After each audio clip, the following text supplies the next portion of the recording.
Bonjour à tous, aujourd'hui une clé pour réussir dans sa vie, apprenez à vous consacrer du temps pour vous faire plaisir.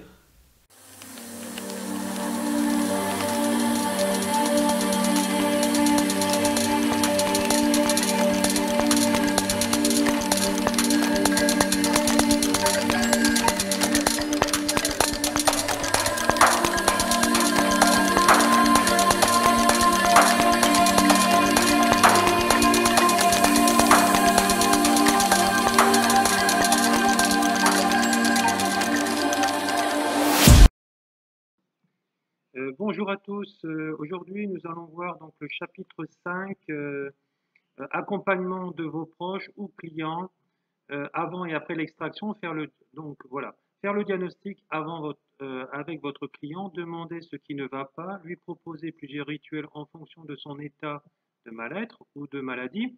Une fois que vous avez fait les extractions, souvent votre client veut que vous le sauviez, car il a peur du changement. Cela va impliquer de travailler de son côté sur lui.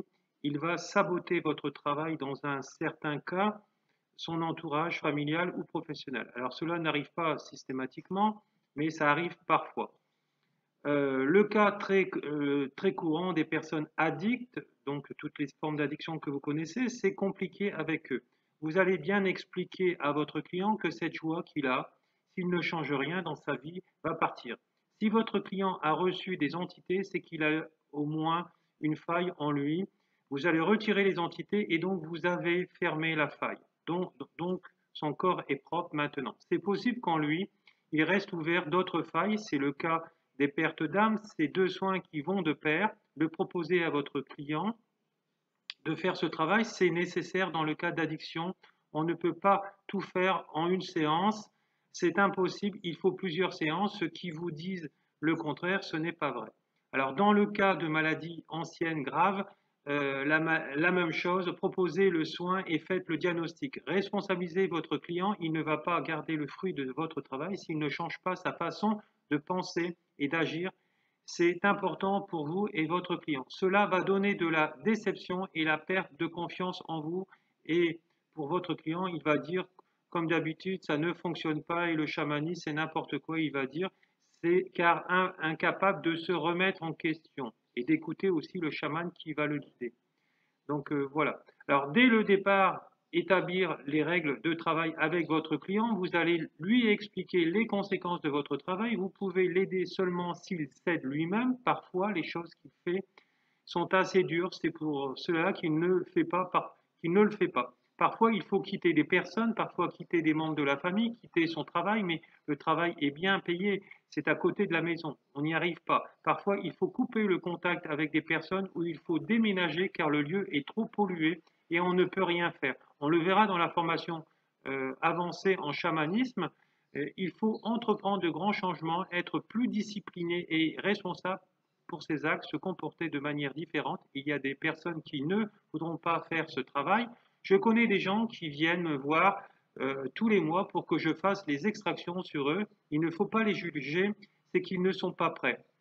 S'il y a un problème avec les pertes d'âme, le chaman n'a pas le droit de faire plus de 2 fois de recouvrement d'âme sur la personne et le même problème, c'est quasiment impossible d'en faire 3. Il se peut qu'elle ne guérisse jamais. Les extractions, vous pouvez le faire tout le temps.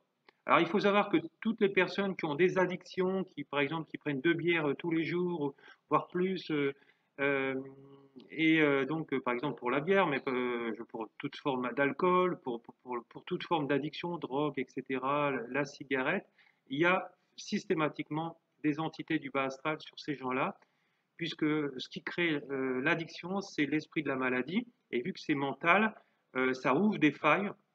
Donc voilà, donc il faut procéder à des extractions. C'est pour ça que si vous écoutez cette vidéo et que ça vous parle, bah, c'est qu'il va falloir vous mettre au boulot et par le biais soit des soins ou des formations. Les deux, c'est ce qu'il y a de mieux puisque le mieux, c'est de devenir son propre thérapeute. Alors dire à votre client s'il ne change pas de lui-même, vous n'allez pas plus l'aider. S'il continue, il doit changer de niveau de vie et de voir les choses autrement. C'est tout un art de négociation psychologique. Expliquez et soyez convaincant pour lui. Changez les choses. Appuyez-vous sur le diagnostic. Regardez où se trouve le problème de cette personne et vous verrez ce qui ne va pas. Alors quand le chaman il dit qu'il y a des esprits du bas astral sur la personne, c'est qu'il y en a, bien sûr. Hein. Bien sûr, il aura fait un diagnostic pour revérifier ce qu'il aura ressenti, etc. Votre client sait ce qui se passe, ce qui ne va pas chez lui et il le cache. C'est inconscient. Parfois, il est souvent surpris que vous sachiez. Il va vous dire, c'est à l'intérieur de moi, il préfère oublier car il ne veut pas agir. Il faut le ramener vers l'action pour que la situation change.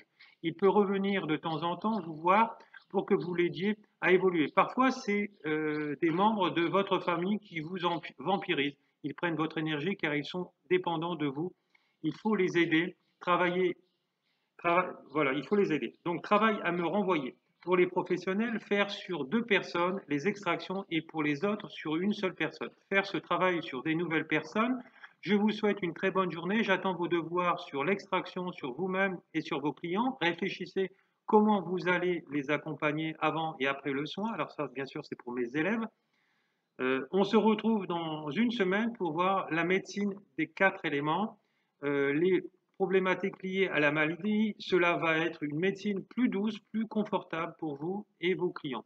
Très bonne journée et bonne semaine et à bientôt. Merci, au revoir.